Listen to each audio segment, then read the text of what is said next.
আল্লাহ পাক রব্বুল আলামিন পিতা মাতা সম্পর্কে আল্লাহ কুরআনের মধ্যে বলে দিলেন وَقَضَى رَبُّكَ أَلَّا تَعْبُدُوا إِلَّا إِيَّاهُ وَبِالْوَالِدَيْنِ إِحْسَانًا আল্লাহ পাক রব্বুল আলামিন কুরআনুল কারীমের মধ্যে আল্লাহ ঘোষণা করে দিলেন ও পৃথিবীর মানুষ এই আমার বান্দারা তোমরা সবাই আমি আল্লাহকে ইবাদত করো আল্লাহ ব্যতীত কারো কোনো ইবাদত করা যাবে না শুধু তাই নয় তোমরা তোমাদের পিতা মাতার সঙ্গে এমন ব্যবহার করবে যে ব্যবহারগুলো হলো সুন্দর ব্যবহার যে ব্যবহারের মাধ্যমে পিতা মাতা সন্তুষ্ট হয়ে যায় পিতা মাতা সন্তুষ্ট হলে রাহমাতান লিল আলামিন নবী সন্তুষ্ট হয়ে যাবেন নবী নিজে উম্মতের প্রতি সন্তুষ্ট হয়ে যায় আল্লাহ তার প্রতি সন্তুষ্ট হয়ে যায় এই জন্য পিতা মাতার সঙ্গে এমন ব্যবহার করা যাবে না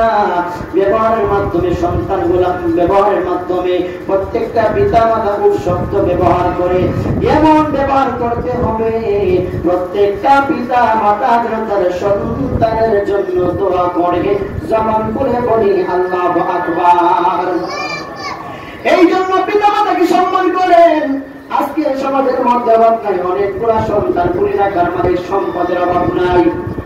টাকার অভাব নাই সম্পদের অভাব নাই মর্যাদার কোনো অভাব নাই সম্মানের কোনো অভাব নাই কিন্তু এই সন্তান এই জাহেল সন্তান রয়েছে পিতা মাতাকে আঘাত করে এমন কিছু সন্তান সমাজের মধ্যে আছে কথা বলেন ঠিক না বেটি কুড়ি লাখের মানে মাকে হাতের মাধ্যমে আঘাত করে আমার মহল্লার মধ্যে এমন কিছু সন্তান আছে যে সন্তানগুলা মাকে আঘাত করে আমার জানা মতে অসংখ্য মা অসংখ্য বাবা আমার কাছে এসে রুমে এসে বইলা বিচার দেন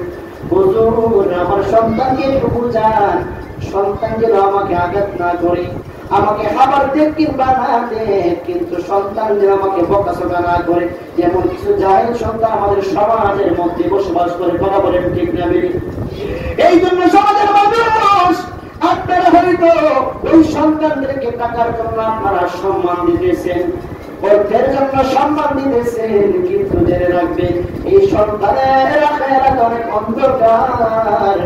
এই সন্তানের ভবিষ্যৎ অনেক অন্ধকার এই সন্তান যেইভাবে তার পিতা মাতার সঙ্গে খারাপ ব্যবহার করতেছে খারাপ আচরণ করতেছে জেনে রাখবেন ওই ব্যক্তি যখন বৃদ্ধ হয়ে যাবে তার সন্তানও তার সঙ্গে খারাপ মন্দ আচরণ করবে কথা বলেন ঠিক না বেটি যে যেমন কাজ করবে তার জন্য তেমন ফল থাকে এই কাজগুলো যেন ভালো হয় কর্ম করে ফল বিচার হবে কর্ম অনুসারে কঠিন হাসরে বিচার হবে কর্ম অনুসারে যা কর্ম করবে তার ফলাফল পাবে فمن يعمل مثقال ذرة خيرا يره ومن يعمل مثقال ذرة شرا يره আল্লাহ পাক রব্বুল আলামিন বলেন তুমি শস্য পরিমাণ ভালো করা পরিমাণ তুমি ভালো কাজ কর্ম করবে তার যাজা তার ফল আমি তোমাকে হাসরের ময়দানে জানান করব আর তুমি যদি শস্য পরিমাণ কোনো খারাপ কাজ কর্ম করে থাকো কোন প্রকার আল্লাহর হুকুম ব্যতীত অন্য কোনো কাজ করে থাকো তাহলে তার জন্য তোমাকে অবশ্যই শাস্তি দিবেন হাসরের ময়দানে কে আল্লাহ এই জন্য এই বিষয়গুলো বুঝতে হবে এবং পিতা মাতার সঙ্গে খারাপ ব্যবহার করা যাবে না এই শেষ পর্যায়ে এই আলোচনাটা এই জন্য বললাম অসংখ্য ব্যক্তি কান্নাকাটি করে হুজুর আমার সন্তান একটু বুঝায় আমার সন্তান এই কাজগুলো আমার সাথে করে এই জন্য এই মহল্লার মধ্যে আপনারা যারা আছেন মুরব্বীগণ যারা আছেন প্রতিনিধি আপনাদের একটা কাজ রয়েছে ও আনফুসাকুম ওয়া আহলিকুম নারা শুধু নিজে জাহান্নাম থেকে বাঁচতে হবে না সবাইকে জাহান্নাম থেকে বাঁচাতে হবে অতএব কোন সন্তান তার পিতা মাতার সঙ্গে খারাপ ব্যবহার করেছে আপনারা দেখেছেন সবাই মিলে একসঙ্গে হয়ে মিলিত হয়ে ওই সন্তানের বিচার করেন এটা আপনাদের কর্তব্য এটা আপনাদের কর্তব্য যদি প্রত্যেকটা সমাজের প্রতিনিধিগুলা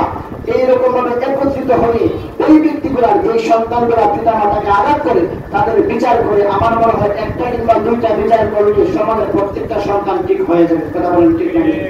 কোন সন্তান সাহস পাবে না তার মাকে আঘাত করার জন্য কোন সন্তান সাহস পাবে না তার বাবা মাকে কষ্ট দেওয়ার জন্য এই জন্য যারা প্রতিনিধি আছেন সবাই এক হয়ে এই বিচারগুলো করতে হবে যাতে প্রত্যেকটা পিতা মাতা কারণ আজকে আপনি যুবক রয়েছেন এমন একটা সময় আসবে আপনি বৃদ্ধ হয়ে যাবেন আপনি পিতা মাতা হবেন আর আজকে যদি আপনি এইরকম অবিচার এইরকম অমানসিক কাজগুলো দেখার পর আপনারা চুপ থাকেন, চুপ থাকা হলো সমর্থনের লক্ষণ। যদি চুপ থাকেন তাহলে জেনে রাখবেন আপনার জন্য এমন একটা দিন সামনে আসতেছে। আল্লাহ পাক রব্বুল আলামিন সকলকে বুঝার এবং আমল করার তৌফিক দান করুন। শুকরুল্লাহ আল্লাহুম্মা আমিন। ওয়া আখিরু দাওয়ানা আলহামদুলিল্লাহি রাব্বিল আলামিন। আসসালামু আলাইকুম ওয়া রাহমাতুল্লাহি ওয়া বারাকাতুহু। যারা সুন্নাত